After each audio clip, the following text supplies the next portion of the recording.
ఆంధ్రప్రదేశ్లో సంచలనం సృష్టించినటువంటి మద్యం కుంభకోణంలో ప్రధాన నిందితుడిగా ఉన్నటువంటి రాజ్ కసిరెడ్డి ఇప్పుడు దొంగాట ఆడుతున్నాడా? సిట్ అధికారుల విచారణలో ఇచ్చినటువంటి వాంగ్మూలాన్ని ఇప్పుడు తాను ఇవ్వలేదు అంటూ మాట మార్చేటువంటి ప్రయత్నం చేస్తున్నారా అంటే అవునని సమాధానం ఇస్తున్నారు కొంతమంది రాజకీయ విశ్లేషకులు. ఈ నేపథ్యంలోనే అసలు ఈ మద్యం కుంభకోణంలో సిట్ అధికారుల వాంగ్మూలంలో ముందు రాజ్ కసిరెడ్డి ఇటువంటి అంశాలను పొందుపరచడం జరిగింది. ఇప్పుడు దాన్ని ఎలా మాట మార్చారనేది పూర్తి స్థాయిలో మనం విశ్లేషణ చేసుకుందాం. ప్రస్తుతం మనతో పాటున్నారు ప్రముఖ రాజకీయ విశ్లేషకులు, ప్రముఖ సీనియర్ జర్నలిస్ట్ డివిఎస్ గారు. సార్తో మాట్లాడదాం. సార్ నమస్తే. సార్ నమస్తే. ఈ మద్యం కుంభకోణంలో సిట్ అధికారుల విచారణలో రాజ్ కసిరెడ్డి ఆయన ఇచ్చినటువంటి వాంగ్మూలం ఏదైతే ఉందో దాంట్లో ఇప్పుడు ఆయన యూటర్న్ చేసుకున్నట్లుగా, ఆ వాంగ్మూలంలో ఉన్నటువంటి కొన్ని అంశాలు నేను చెప్పినవి కాదు అంటూ ఆయన మాట మార్చినట్లుగా ప్రచారం జరుగుతోంది. ఏంటి సార్ దీని మీద మీ విశ్లేషణ ఏంటి? Liquor scam, Andhra Pradesh liquor scam అనేది ఢిల్లీ లిక్కర్ స్కామ్ కన్నా కూడా 1000 రెట్లు పెద్ద స్కామ్. దానిలో ఉన్న ముద్దాయిలే దీనిలో కూడా ఉన్నారు. అది 3 రాష్ట్రాలు. ఏది ఢిల్లీ లిక్కర్ స్కామ్, నీకు ఢిల్లీ, తెలంగాణ, ఆంధ్రప్రదేశ్. అది 3 పార్టీలు. ఏది అటు ఆప్, ఇటు బీఆర్ఎస్, ఇక్కడ వైఎస్ఆర్ కాంగ్రెస్. ఒక ముఖ్యమంత్రి జైలుకి వెళ్ళాడు, ఎవరు? కేజ్రీవాల్. అక్కడ ఉప ముఖ్యమంత్రి సిసోడియా కూడా, ఒక ముఖ్యమంత్రి కూతురు కూడా జైలుకి వెళ్ళింది, కవిత. 6 నెలలు ఆమె కూడా తీహార్ జైల్లో ఉన్నారు. శరత్ చంద్రారెడ్డి పారిశ్రామికవేత్త, విజయసాయిరెడ్డి అల్లుడు, అవును, అరవిందో, జగన్మోహన్ రెడ్డి బినామీ, అతను కూడా జైలుకి వెళ్ళాడు. ఇప్పుడు ఆ అరవిందో ఏది, ఆ విజయసాయిరెడ్డి అల్లుడు అదాన్ డిస్టిలరీస్ బినామీ, అతనే ఇందులో ఒక 60 కోట్లు పెట్టుబడి పెట్టాడు. ఆంధ్రప్రదేశ్ లిక్కర్ స్కామ్కి ఆరంభ రూపాయి ఇచ్చింది ఎవరు? అరవిందో. అంటే మొదటి పెట్టుబడి బాగా కలిసి వచ్చుద్దనా? ఒక 100 కోట్లు ఆయనతో నేనే ఇప్పించానని ఎవరు చెప్పారు? విజయసాయిరెడ్డి చెప్పారు. దాంట్లో కొంత ఇచ్చారు, మళ్ళా ఇంకా వడ్డీ కూడా ఇవ్వాలి అంటూ రాజ్ కసిరెడ్డి, లేకపోతే సజ్జల శ్రీధర్ రెడ్డి, మిథున్ రెడ్డి, వీళ్ళ ముగ్గురు నా దగ్గరకు వచ్చి పెట్టుబడి ఇప్పించమన్నారు. మిథున్ రెడ్డి ఏం చేశాడు? మరి నేను విజయసాయిరెడ్డితో మాట్లాడి నేను అరవిందో వాళ్ళ ద్వారా పెట్టుబడి ఇప్పించాను కాబట్టి నా కమిషన్ ఏంటన్నాడు. కమిషన్ కింద 5 కోట్లు అతనికి ఇచ్చారు. ఓకే. ఇప్పుడు ఆ 5 కోట్లు పిఎల్ఆర్ కన్స్ట్రక్షన్స్లోకి మనీ లాండరింగ్ ఆధారాలతో సహా ఇవాళ పట్టుబడ్డాడు. ఎవరు? మిథున్ రెడ్డి. ఎక్కడి నుంచి వచ్చాయి 5 కోట్లు? అదేమంటే మిథున్ రెడ్డి ఏమంటాడు, మేము పారిశ్రామికంగా మేము పెట్టుబడులు పెడుతుంటాము, చాలామంది దగ్గర డబ్బు తీసుకుంటాం, మరి ఇలాగే తీసుకున్నాం దీని దగ్గర అంటారు. అంటే ఈ 5 కోట్లే కావాల్సి వచ్చిందా మీకు? ఓకే. మీకున్న 1000 ఎకరాలు, 1000 కోట్లు అంటే కక్కుర్తి పడ్డారు. ఇవాళ ఏపీ లిక్కర్ స్కామ్ సైజ్ ఎంత అని అడుగుతావు నువ్వు. ఏపీ లిక్కర్ స్కామ్ సైజ్ అసలు ఇక అది ఇంత అంత వటుడు ఇంత అన్నట్టుగా ఇవాళ ఏది 3,113 కోట్లు అన్నారు, అది కాస్త 20,000 కోట్లు అన్నారు, 40,000 కోట్లు అన్నారు, 99,000 కోట్లు అన్నారు. అసలు దాని సైజ్ అసలు మనకు అర్థం కాని పరిస్థితి. ఏంటి ఇవాళ ఆంధ్రప్రదేశ్ లిక్కర్ స్కామ్ ఇప్పుడే ఈడీ ఎంటర్ అయింది.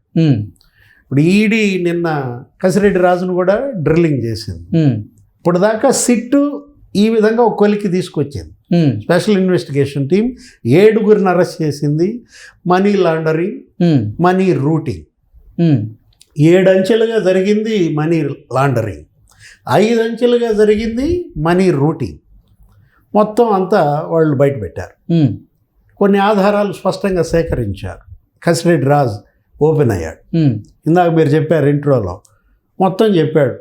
తను వసూలు చేసింది రోజుకు 2 కోట్ల చొప్పున ఆ 3,500 కోట్లు వసూలు చేశాడు కదా, ఆ డబ్బంతా నేను ధనంజయ రెడ్డికి ఇచ్చాను, కృష్ణమోహన్ రెడ్డికి ఇచ్చాను, బాలాజీ గోవిందప్పకి ఇచ్చాను. వాళ్ళు మా ఆఫీస్కి వచ్చేవాళ్ళు, నానక్రామ్ కూడా, లేదా జర్నలిస్ట్ కాలనీ వచ్చి వాళ్ళు ఖాళీ వాహనాలతో రావడం, ఈ బస్తాలు డబ్బులు వేసుకెళ్ళడం. అంటే వీళ్ళు ఒట్టి నోట్లే, ఏది కట్టలన్నమాట.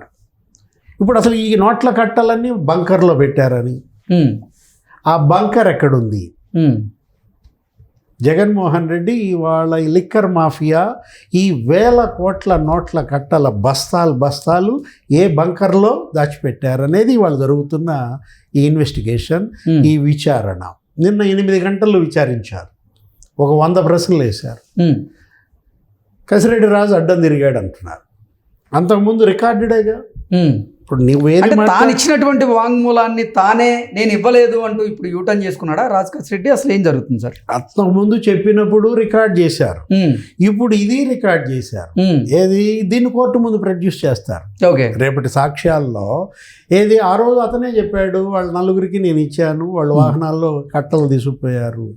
ఇప్పుడు ఏమని చెప్తున్నాడు, నేను అలా చెప్పానా, నేను అలా చెప్పలేదు అన్నాడంట. ఓకే, దొంగాట ఆడుతున్నాడా అంటే ఏంటి? విడిగా ప్రశ్నించినప్పుడేమో చెప్పాడు, ఒక్కడనే ప్రశ్నించినప్పుడు. ఇప్పుడు 3గురిని కూర్చోబెట్టారు, 4గురిని కూర్చోబెట్టి ప్రశ్నించినప్పుడు భయపడ్డా? ఓకే, నీకు భయపడ్డా అనగానే నీకు మొన్న ఒక ములాఖత్ గుర్తొస్తుంది. 3 రోజుల క్రితం ములాఖత్ ఏంటి? తలసిల రఘురాం మరి ఆయన ఎవరు సజ్జల రామకృష్ణారెడ్డి వీళ్ళిద్దరూ జైలుకి వెళ్ళారు.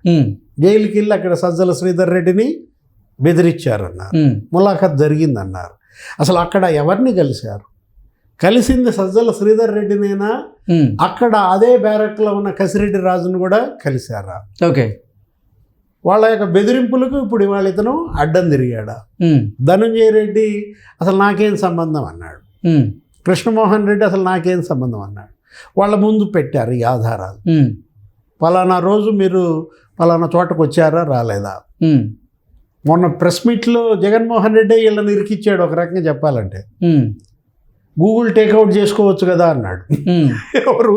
జగన్మోహన్ రెడ్డి ఉన్న చోట ఉండడు, ఆయనే వీళ్ళందరినీ ఇరికిస్తూ ఉంటాడు. అప్పుడు పిన్నెల్లి రామకృష్ణారెడ్డిని అట్లాగే ఇరికిచ్చాడు.